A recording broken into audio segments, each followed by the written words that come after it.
episode 86 of Everything NYJ Podcast. I am your host, Italy Jet. Let's roll the intro.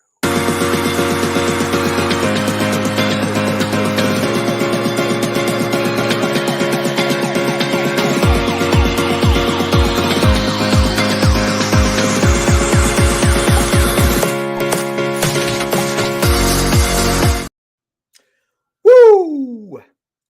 Guys, I'm Italy J, your host tonight. I got a very special guest, Andrew L.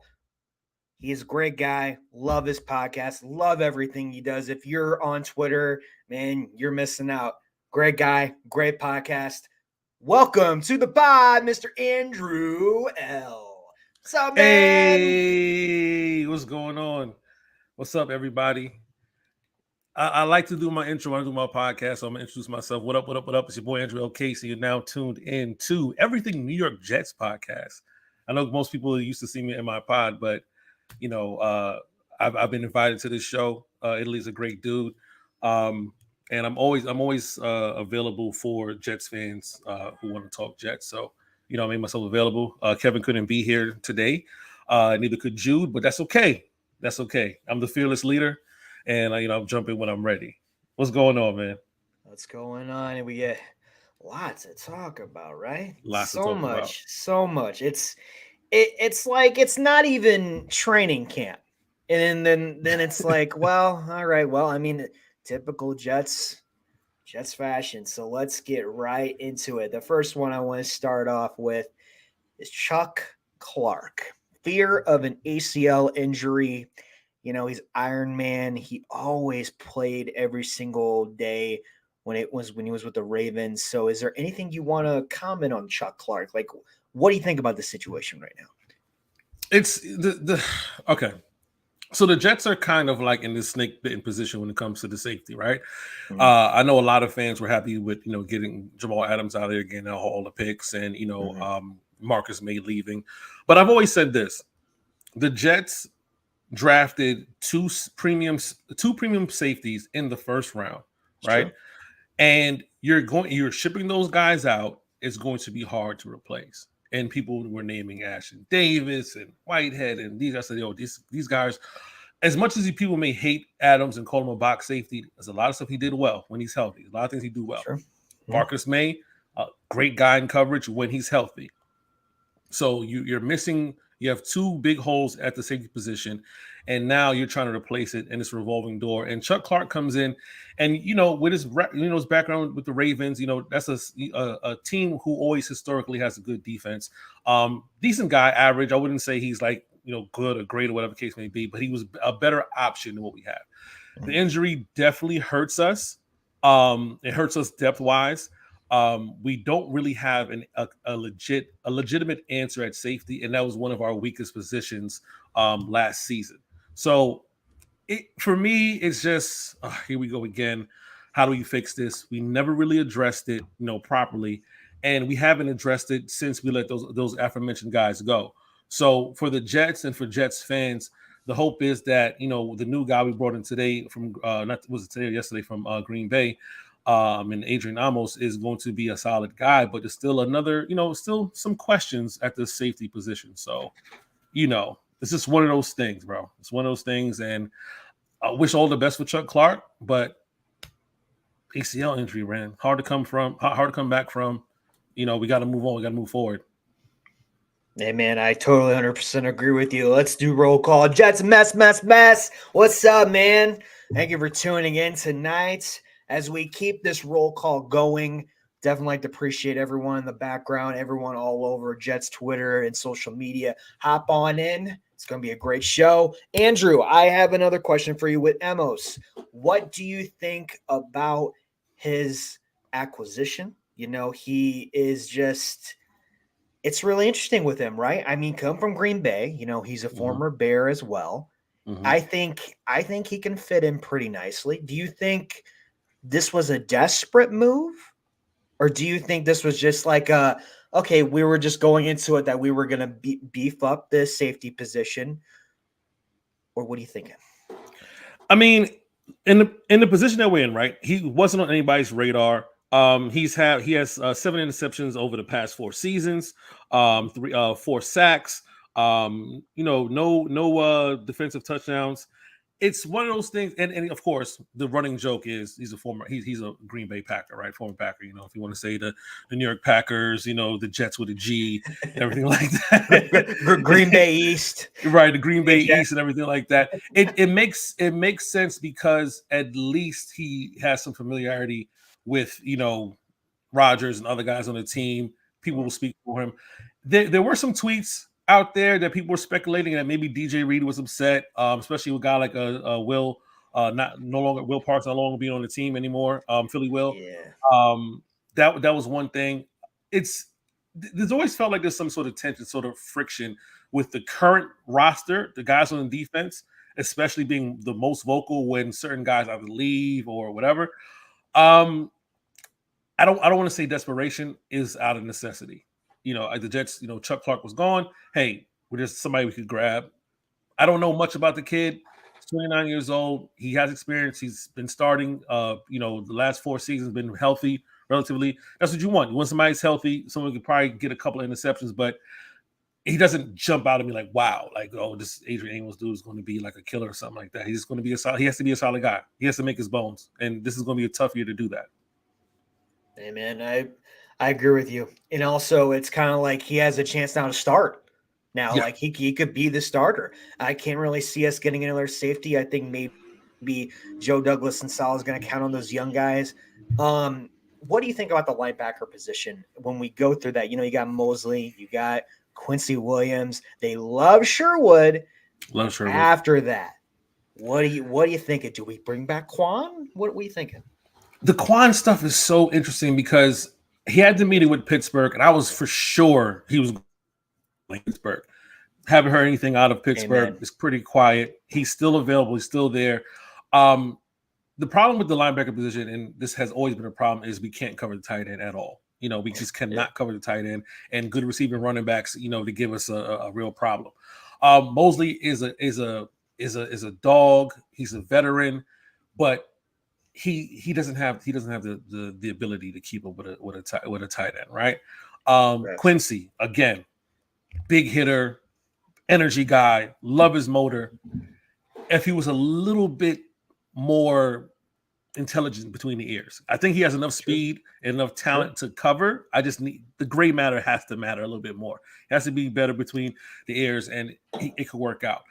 Quan, Mr. Hit Stick, we've seen him. He booms guys. Like Quan is a beast. Sherwood is kind of like a failed experiment. It was like hybrid linebacker safety. It wasn't really working safety wise. He could play a linebacker. Again, position that wasn't addressed properly. There's certain things that Joe Douglas have done or has done, I should say, and it's kind of questionable. Offensive line, linebacker, safety. Your quote unquote weakest positions in the off seasons. You didn't really address it the way a lot of fans and a lot of analysts felt that he would. And it's kind of leaving us with this bad taste in our mouth because Quan is there. What's the reason? And I'll turn the question to you. What's the reason not to bring back Quan?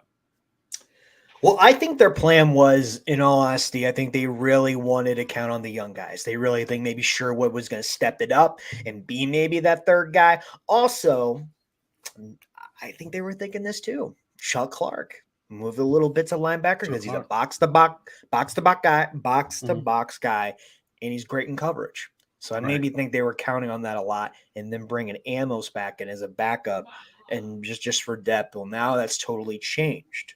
So that's what I think. I think they really want to count on Sherwood, and I think they really want to see what Quan wants to come back for, maybe $4 or $5 million, but I really highly doubt that. I would love to see him back. I mean, he knows the system really well. I don't think he likes the part on the defense where he comes in and out a lot, right? So, but he released a rap video when he was working out saying he loves the Jets, right? Like he wants to come back. So he wants to come back. So that's where I'm at. Because you also got to hope that Zaire Barnes out of Western Michigan, steps up and does something. You got to hope that Jarek Bernard Converse steps up and does something. Like these are going to be the guys that are going to be training camp stories that you hope can make the roster and make an impact. We've had guys like that before, with Eccles and Michael Carter II, like guys who we drafted and they weren't like top 3, top 4 picks, but the guys that are now making impact in nickel package, dime packages and stuff like that. Good cornerback 3, sometimes a possible swap out cornerback 2 if something gets hurt, anything like that. Yeah. We have some solid guys. So you got to hope that with these players that Joe Douglas picked, one of them has to step up. Personally, I would like the linebacker from Western Michigan to step up a little bit because I feel like he has the more like versatile type game. But if a cornerback could step up and become like a hybrid safety corner type of guy, package guy you could use, why not? But someone has to, because we're still negotiating. And I have a question about this as well. Aaron Rodgers' contract situation. It was rumored that it was supposed to be this magical thing. Connor Rogers came out, it's magical restructure. You guys are going to love it. It's going to be, might be announced on Monday. Never happened, right? He said that about a month and a half ago. Never happened. We're still waiting for this magic restructure. Guys are moving their money around. Still waiting for Quentin Williams to get signed. We have about $24 million in cap, maybe a little less with Amos signing, not significantly less. What are we doing? Yeah. That's my next one. Like, what are we doing to address this situation? I mean, I'm with you on that because I think the priority right now is getting Aaron Rodgers because he's going to make a little over $100 million next year. This year is only making like what, 1 or 5 million, something like that. 2 million, something like that. So this year you're set.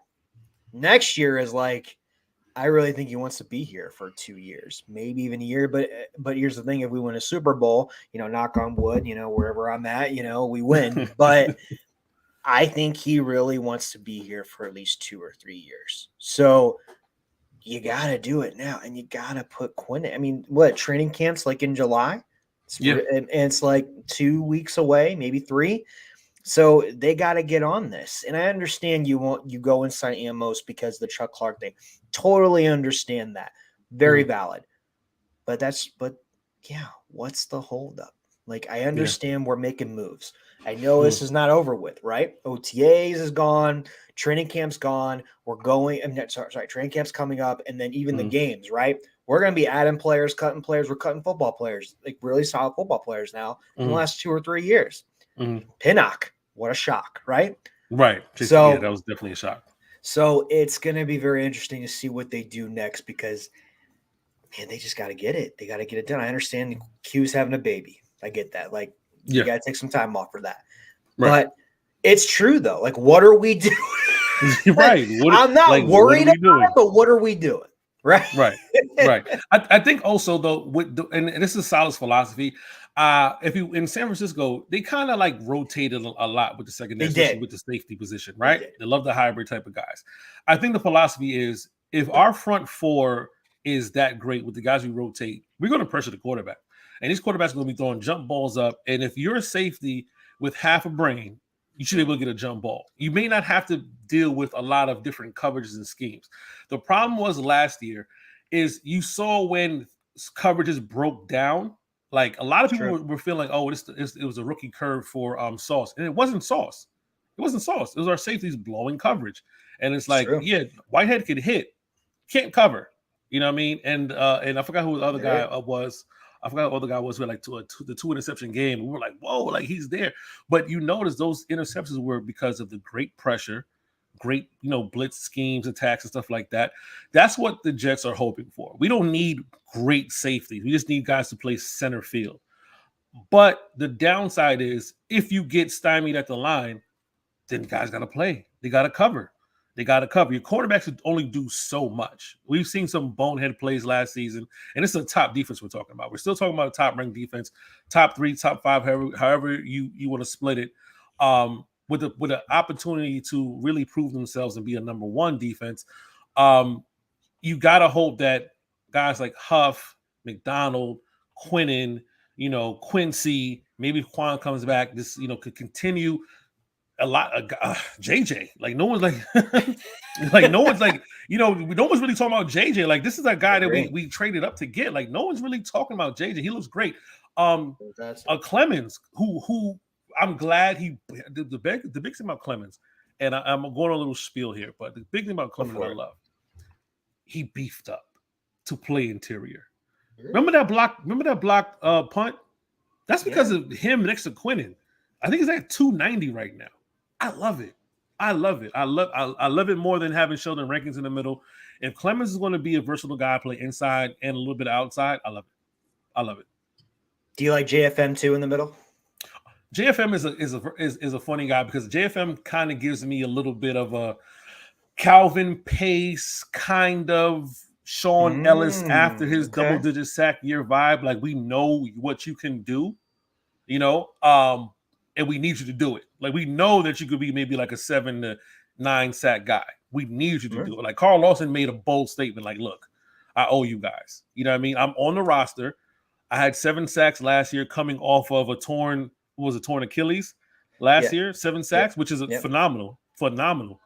He's like, yo, I owe you guys double digits. Like, he's ready. So JFM better, step up because the Jets is next man up, definitely next man up. They really don't care if you're not buying into the culture. They're very stickler about the culture. As you can see, my boy Mekhi Becton, a lot of warm-ups, he's on right tackle. I know he wants to play left. I know he's a left, but he's doing the team thing with the brace and all. He's lined up at right tackle right now. He's practicing just in case because that training camp competition is going to be stiff between him and Dwayne Brown. You know what I mean? So I agree. And that's the thing. The offensive line. I mean, we're in the past 2 years, we have had the most injuries on the offensive line in all the NFL. So here's the thing about this year, though.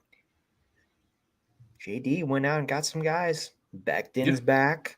I mean, McGovern might be a backup. Joe Tittman, what a great pick of that. Great pick. Oh my gosh, I didn't want anybody else. I wanted Tittman. I wanted Tittman so bad. So there's going to be a lot of competition. We're going to have to cut some guys now. But I mean, I think that's the most position out of all, even on defense. That front line beef up there too.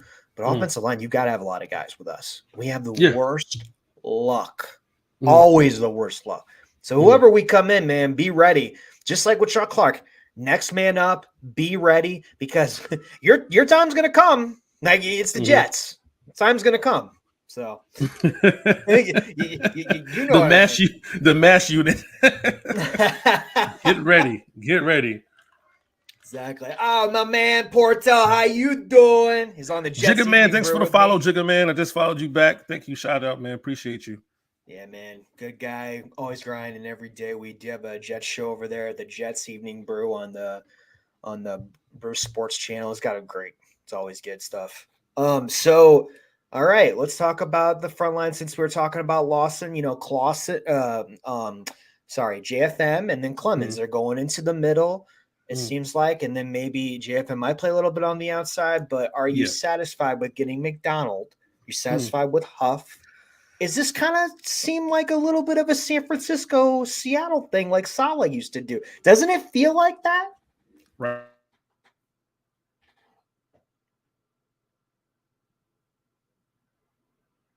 Hello? Everyone good?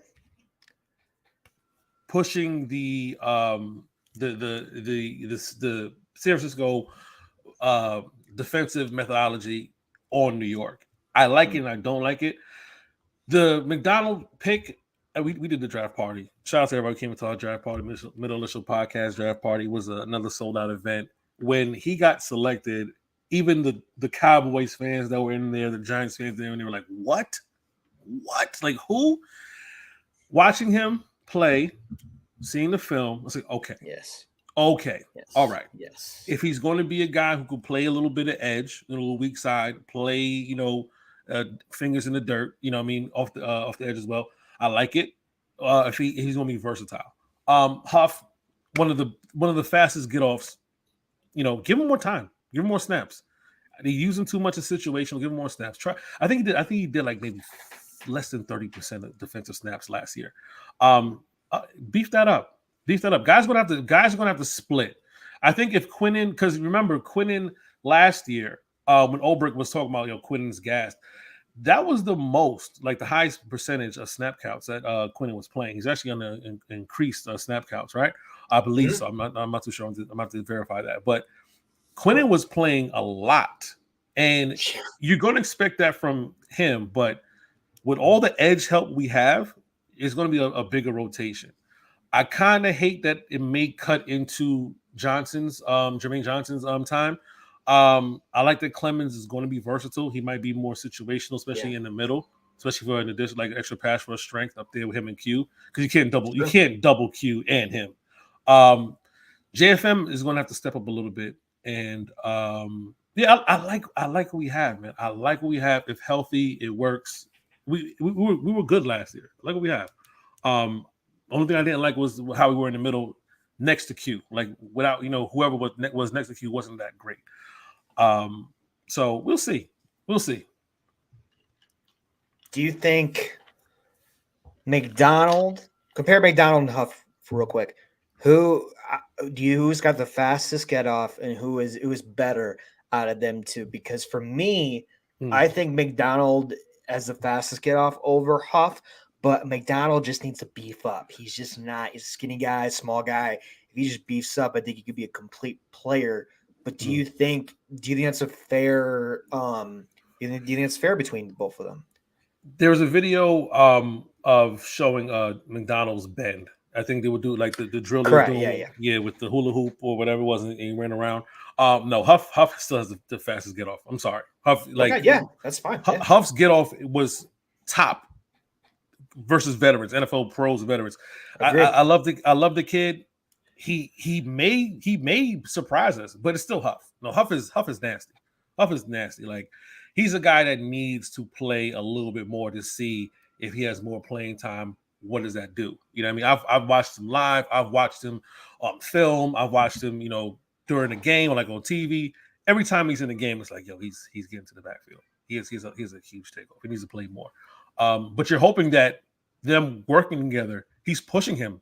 Yeah, I'm gonna show you these techniques. Like this is why I have the fastest get off. Because remember, getting off the line of scrimmage is part skill, but it's a lot of technique. It's timing. This is the center is gonna lift his head now. This cadence, this quarterback's cadence, his cadence is different from that cadence.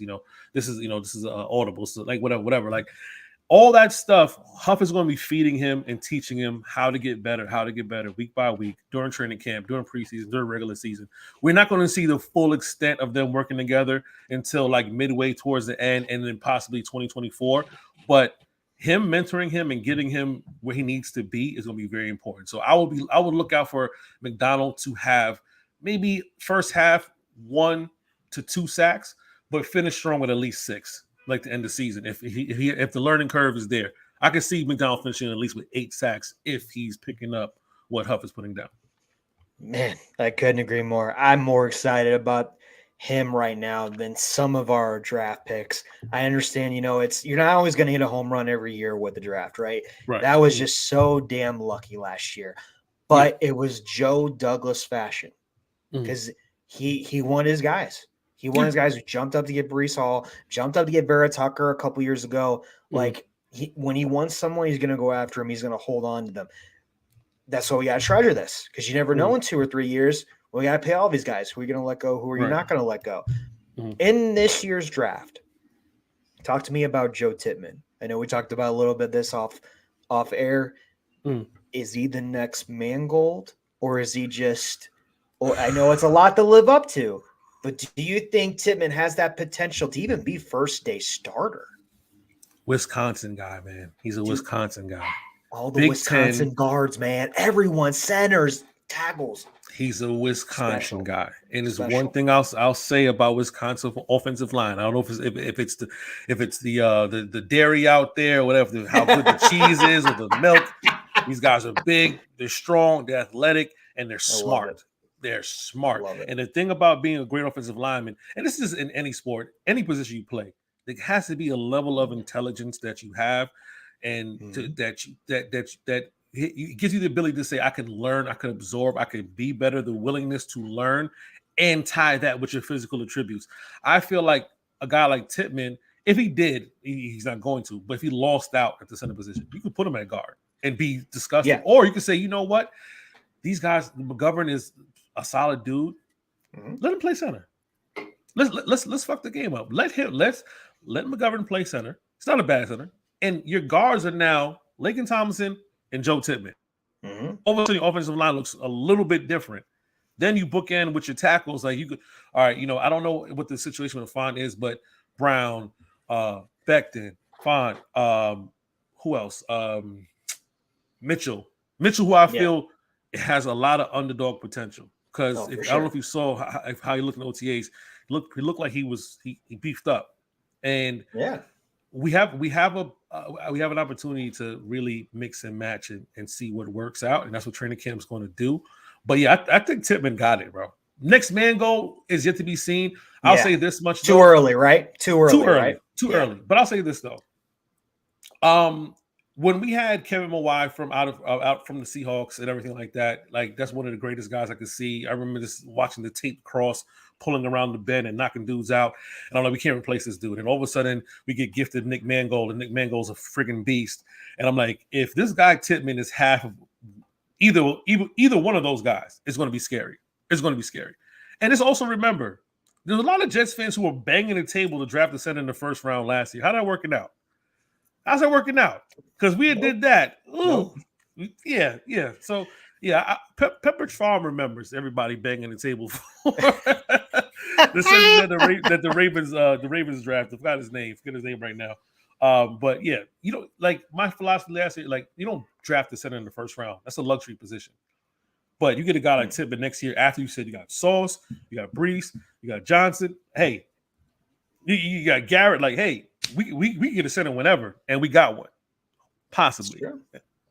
So, shout out. Hey, I'm with you on that. Tippmann could be something special. Let's hope he produces the guy that we all want him to be. Now, got to go with a comment with Mangini said about you're getting a pissed off Aaron Rodgers. Yeah. And that's always a good thing. Mm-hmm. I'm going to go back a little bit. Mm-hmm. Mangini was the coach for the Jets, right? Mm-hmm. You got a pissed off Brett Favre, okay, from the Packers. But here's the thing. He got injured, cared a lot about his stats, a lot about his Iron Man, and he got injured as well. But ultimately, he wanted to be with the Vikings. Right. We all know that. Yeah, we knew that. Yeah. Imagine if that went a different way with Rodgers' mentality. Imagine what would have happened. You had Thomas Jones in the backfield. We would have definitely gone to the playoffs, maybe the championship game, maybe the Super Bowl. Who knows? But that team was ready. Imagine if that was the same mentality that Aaron Rodgers has right now. That would have been super scary. Do you agree with Mangini, though? Do you agree with Mangini that this is a different type of Rodgers and it's just going to be different? MVP. What do you think? There's a fan out in Green Bay that all the Jets fans love to troll. He can't stop talking about us. Can't stop talking about Rodgers and stuff. I forgot his name. And I don't like giving guys too much shine. But you know who it is. Yeah, I know who it is. And they're highlighting all the stuff that Rodgers didn't do in Green Bay on his way out and that he's doing now in New York. Let me paint it like this, how I painted on my pod. Okay. What the Jets did, they got in between a bad breakup. And bad breakups are nasty, right? Hey, you see the chick that you want. Aaron Rodgers is the hot chick you want. Her boyfriend is old news. You're just hoping that they don't get back together. And Joe Douglas stepped in. And what is Aaron Rodgers doing right now, bro? He's in everything. Wearing less and going out more. Let's just use some Drake lyrics. Wearing less and going out more. He got his hair cut. You know what I mean? Even though we know he's the ayahuasca guy, he's the darkness retreat guy. He has his New York style haircut. He's doing handshakes with Sauce with the weed. Shout out to that. My 420 guys. Aaron Rodgers is having fun. Jet Green Santa came on our show a week ago, and he said what he was doing in OTAs was ripping these guys. And then he said, "Hey, Zach, come in and just finish this up." And Zach couldn't do it. But he's bringing the energy to say, "Hey, I'm going to challenge everyone here." He wasn't doing that in Green Bay toward the end. He was, hey man, I'm Aaron Rodgers. I got these MVPs in my sleep. Yeah. And in his final years, like, yo, you broke the team up. Yeah, I don't want to be here. The Jets has somebody. The Jets got a bad bitch who just turned 40. And you know what happens when a bad bitch turns 40? a lot of 20-year-olds and say, man, she's washed. Oh, okay. I'm going to go on keto. Yeah, I'm going keto and stuff like that. I'm going to put on some heels. I'm going to go on stage and I'm going to show my ass. And Aaron Rodgers is going to show his ass. That's it. He's going to show his ass. Mangini's 100% correct. You have a guy who wants to prove to a whole organization, a classic organization too. Like, this is a historically great organization, and prove to them, hey, you messed up. You messed up. Yeah. And I'm going to strut my stuff. And you know what? I'm going to play. I'm going to try to get the New York Jets the first ring since 1969. I'm going to immortalize myself in a whole new state. And you guys are going to be pissed off because Jordan Love ain't it. Ain't it? Yeah. So I'm with Mangini. Yes, remains to be seen. But I feel he's pissed. He's pissed. Oh, dude! He not only is he pissed, like his darkness retreat, as we all know, he was like 90% retired, 10%, maybe come back. Whatever that whole situation, anybody's going to get pissed off because look what Peyton Manning did. Look what Tom Brady did. After they now with the Colts and pitched anymore, following year they go and win a Super Bowl. Broncos and Buccaneers. How amazing would that be with the Jets if Aaron Rodgers can do that? And let's not forget at the end of the year last year, Rodgers almost took him to the playoffs, and he was good. Hey, that's good for me in my book. With like nobodies. Like with nobodies. Yeah. With nobodies. There's no Devontae. Yeah. It's just like it's Aaron Jones and the rest. Dylan, Aaron Dillon. Dylan Jones, sorry. And that's it. Like there's nobody else, right? There's nobody else, and Devontae's gone. And you almost do that. And remember, the Packers receivers led the league in drops last year. It's not it's that's right. They were bad. They were bad. The drop percentages, they were bad. So you got Garrett, shiny new toy in Garrett. He's I'm getting chills. Garrett was gonna have like 1,500 yards. He's gonna have like 1,500 yards. He did what he did last year with 3 bum ass quarterbacks. It's true. That's true. And Sauce Gardner. Let's shoot. That's perfect. Perfect. It's gonna be if everything falls into place, the Jets are gonna be a scary ass team. And just like Jigga Man Porto said, fine wine. Vino. Fine wine. Vino. Mm-hmm. You did. Vino. You that's the wine. Jigga Man, that's the wine you open up after your divorce. You go down to your cellar. You get the good shit. There you go. And when you open it, what you got to do? You let it breathe. Let it breathe, and then you pour your glass. You put on some good music. You just sit down and enjoy it. Just enjoy the shit. And that's what we're gonna do. We're gonna watch somebody come out there and just like he's gonna rip shit up. I can't wait. Can't wait. Hey man, I'm just back here just making waffles. All right, my man's here. DKBX Jets. Do a show with them on Mondays with Situation Report. It's good, guys. Doing pretty good. Good night so far. Shout out. And then here we go. He agrees with you. Jigga Man Porto. Laugh my ass off. Facts. Amen. Facts on facts. Let's go to the wide receiver route real quick as we got a little bit of time left. What are you thinking about Mims? Corey Davis. What you thinking, man? What you thinking? I think Boyd Green. Shout out to Boyd Green. I think he had said something about Mims possibly being on the outs. I think once you're a little bit too vocal for this Jets team, they find ways to get rid of you, right? Elijah Moore was a little too vocal. Not saying he wasn't justified. He was definitely not getting the ball enough, not getting enough targets. But there's a way to go about it. Mims asked for a trade. I think he did it quietly. He didn't do as vocal as Elijah Moore had done. Agreed. And he tried, but I don't think his best is good enough. I think we've seen the best he can do. I think there's in the we have an undrafted guy wide receiver. Yeah, so we got 2 of them, Brownlee and then Cap, and then Gibson. Yeah, they said Brownlee's cooking. So could be one of those things where Mims is on his way out just because, hey, we got young blood, we got fresh meat, you know what I mean? And he's going to outperform you. I seen Mims in camp working hard, last year, like after practice and stuff like that. Shout out to him. I wish him all the best, man. I never want to wish bad on any players. I wish him all the best, if he makes it or not. But yeah, we could. I agree with you. I mean, shoot, I agree. Right. I even at my age, I could get a couple of catches in, maybe for like 30 yards, and go sit on the sideline. That's awesome. But I'm not 100% a huge fan of the wide receiver core because a lot of it is potential. Mm-hmm. Corey Davis has not been healthy.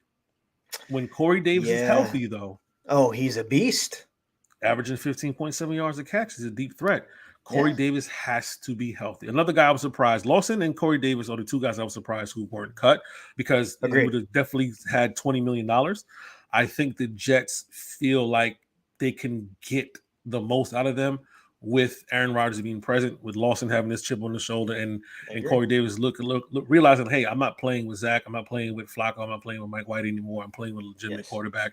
He's never played with a legitimate quarterback. So if it will behoove him to be healthy. Agreed. Given health, if it's Wilson, Davis, and Lazard, and they're all healthy, I think we can be scary good. And not only that, Mims, what he's doing with the coaching staff, he's just not getting it, not putting in the effort. That's a problem. He's done it the last 2 years now. And not only that, with Rodgers, he is going to flourish with these 4 tight ends, whoever we keep at that last spot, because this is a heavy tight end offense with a heavy wide receiver and running back. Now, he's forming connections with all the tight ends. Well, let's go to the running back room. Is Michael Carter the surprise cut?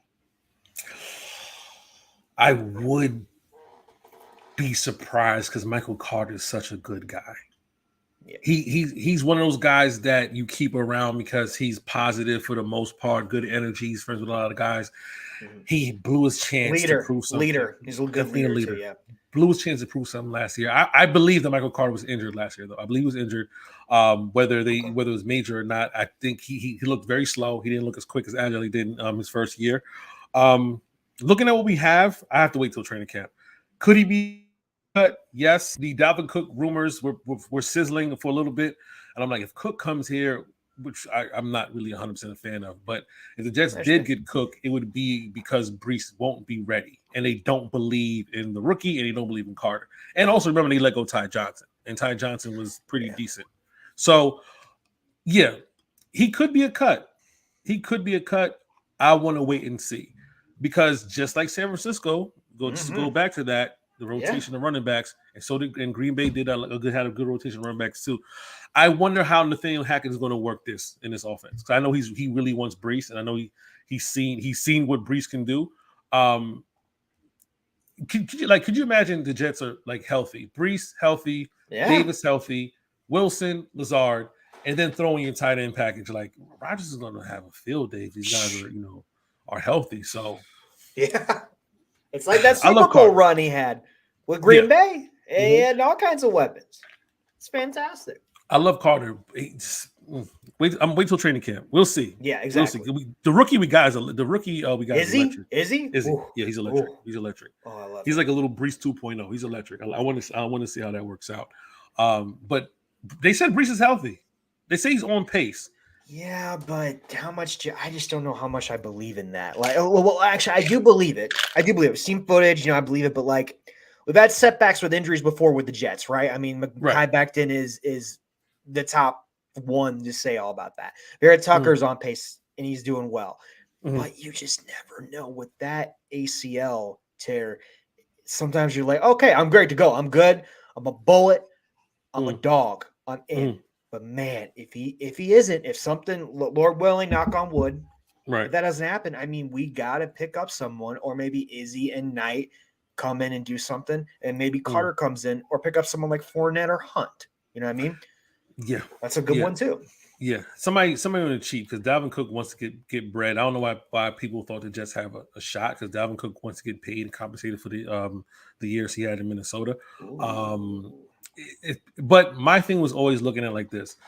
Same thing with Wilson coming back from injury. Same thing with Sam Darnold coming back from mono. The Jets are going to target which game they're going to put. So we have a semi-tough opening to the season, I wouldn't mind him playing against the Chiefs, who are notoriously bad against the run. Give him an easier, start to the season. Give a team that's bad, get his confidence up, maybe 80, 90-yard game, Amen. Yeah. This is I crazy. love that. Here, look at this comment. Would you risk having a running back room that's filled with injured and unproven running backs by cutting Carter? Carter, it's a great question, but how much are you banking on Carter to be maybe a 600-yard back? Because he wasn't last year. Like, you still finished in, like, Brees was done, and you still finished second in yardage. Like, that's bad. Like, you still finished second in yardage. It was an insurmountable lead. Like, Brees had 700 yards. It was like 460 something. He finished like with maybe 402. Like, that's bad. 403, 402. Yeah. Right. Like, that's bad. So, yeah, if Carter's healthy, I want him there. I want him playing. If you could get anybody, like you said, Fournette, you could get Hunt. There's guys you could pick up. And I don't want to say this because I'm team running back, because I don't like the fact that they're not trying to pay these guys, especially the guys who receive and everything like that. I don't want Carter to get cut, because a guy who can catch and run is valuable to your team, and he needs to be around. And he was definitely good in the offense as far as receiving. So, yeah, that's a good question. I wouldn't want to risk it, but I gotta see what's going on. Hey, valid point. All right, now for the main attraction. Before we go, let's talk about this schedule, because it's something different this year, my man. We got some primetime games. We prime time, baby. Woo! 6 and maybe a potential of 7 or 8. Woo! Man, what are you thinking? We going 10, 11, 12, 13? How many wins? How many loses? What do you think, my man? Can I get the schedule back up real quick, so I can just do a quick rundown? Definitely. Home opener September 11th. I think we win. Like, energy, electric. Rodgers is going to set the place on fire. Patriots, they're trash. We win. All right. Broncos, good to great defense. Tough one. Not too sure how that works out, to be completely honest with you. But actually, I'm looking at it wrong. Sorry. September 11th, week 1, Buffalo. It's home game, yeah. Monday Night Football. Home game. At Dallas, win. At Patriots, win. Kansas City, tough. Okay. Kansas City's defending champions. I don't want to count them out at all. Denver, tough. Eagles, tough. Then the bye week. So I can see us finishing 4-2, 3-3 if it gets bad. Giants, food. Chargers, food. Raiders, food. Sweet Buffalo. First game against Miami. Depends on how healthy they are. That might be a shootout. That's true.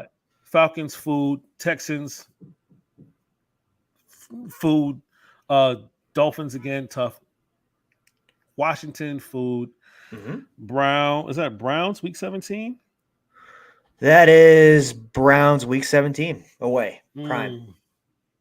Thursday Night Football. It's interesting, isn't it? Definitely a coin toss.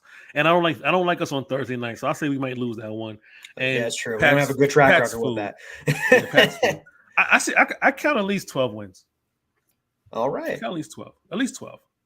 I like that, because I'm thinking like 10, 12 wins. I really think so. The first 12 games is going to be really interesting, because some of these teams are really good, just like what we did last year. We hit those teams at the right time, and we beat them. And now it's the same thing. Playing a lot of tough games, first 10 to 12 games, and teams, and I think we can win those, because a lot of these teams don't show up until the end of the season, or at least in the middle of it. And we have a early bye. Right. It's going to be telling if the chemistry is going to click there or not. And just like DKB just said right here, if he's clicking, Michael Carter is a solid running back too. You don't just go from most elusive in the league to being a bum. Yeah, I mean, I get that. But do you see what he picked up? I think Izzy is going to take that RB2 spot eventually, in my personal opinion. Training camp. Training camp. You win these position battles in training camp, and if Carter wants to prove it, and he's been again another one of the dudes been vocal on social media. If he wants to prove it, he has to go out there and take it. I don't disagree with you. If he's clicking, he's solid. He was very solid last year. The year before his rookie year, I expected way more last year. I really felt that he was hurt. He looked slow. He didn't look that elusive last year. And then he has to prove it. He looks healthy. He looks stronger. I hope that he's ready for what's to come. But as far as back to the schedule, as far as the schedule's going, I think our toughest opponent is the Eagles, so we never beat them. We're 0-11 lifetime versus the Eagles. That's our toughest opponent, and they just improved the defense again. Kansas City is going to be interesting because Kansas City is kind of like Golden State. They're going back to the well, and they're basically saying, "Hey, we're just going to use Kelsey and Mahomes and figure everything out." We're letting guys walk. We're letting guys walk. You don't have a really great defense. Your offense, you don't have a great running back and nothing like that. Running back was good. Pacheco last year was pretty solid. But Kansas City is playing a dangerous game. They're playing that Golden State Warrior game, like how Golden State came, hey, we're going to bring the same guys back. We just want a chip. We'll get it. Dangerous game that you're playing, especially in the NFL with teams improving. So I think we could definitely beat Kansas City. Looking at that, Eagles is going to be tough. We haven't beat them, but a lot of these teams are food, man. There's question marks at quarterback, boneheaded teams, like especially the Browns. The Browns always figure a way to fuck it up. So I'm not worried about the Browns, but it's Thursday night game. Who knows? But by then, hey, hopefully by then we're like, hey, we're pretty much clinched either, a wild card or something like that. And we don't have to really, overwork our guys, and we can just kind of coast into the playoffs, I couldn't agree more, man. Andrew L., man, we appreciate you being on the pod. Good friend now. Thank you for everything, man. And that shirt, tell them about the shirt. So if you are a patron, you have to be a patron. You have to be a part of our Discord to get this shirt. Teespring will not allow me to duplicate this because of the man's face. His likeness cannot get away with it. I tried, trust me. But Sticker Mule doesn't care. So what I do for my fans, I give them the design. If you're part of the Patreon, and I show you where to go and get, for the link, you get the shirt for $19. So if you join our Patreon, if you join our Discord, you get all the exclusives and you get the Mr. Rogers Neighborhood tee. Shout out to Dan. Don't want to forget DLO87. He's our resident designer, and he's the fourth man in our podcast. We're a trio, but behind the scenes, Dan does a lot of work in graphic design, so he's our fourth. So shout out to Dan. Never want to forget you, bro. Appreciate you. Man, that's awesome. Where can they find you real quick, Andrew? You can find me on Twitter at ACaseOnline. Definitely follow the podcast at MIPod69. YouTube, MIPod TV. Instagram and Twitter is both MIPod69. And if you have TikTok, middle_initial_pod on TikTok. We everywhere, man. My one request right now, if you're watching this show, we are 10 subscribers short of 100. We would love to hit 100 in our first year of doing YouTube, because we haven't done YouTube in our 2.5 years of podcasting. We have been doing it heavy now. So if you're watching the show, you support everything New York Jets Podcast, please support us. We just need 10 more subscribers to 100. That made me very happy. Shout out to Jude. Shout out to Kev. Awesome, man. Hey, everyone in the chat, thank you. Jets Mess, DKBX, Jigga, Man, Porto, Mr. Simon. We appreciate it, guys. You can follow everything NYJ on these social media platforms: Facebook, Instagram, Twitter, and YouTube. You can follow me, Italy Jet, Twitter, even Facebook, Instagram, and WhatsApp, Snapchat. Don't have that anymore. I got to replace that. That's my bad. And then Liam, follow Mr. Liam Johnson on Instagram. He's awesome. He's got to work tonight, but he'll be back next week. And just, hey, come over here, subscribe, share, comment, like everything. Appreciate you guys, man. Thank you so very much. Andrew, my man. Am I doing it right? And this is a movement, right? Here we go.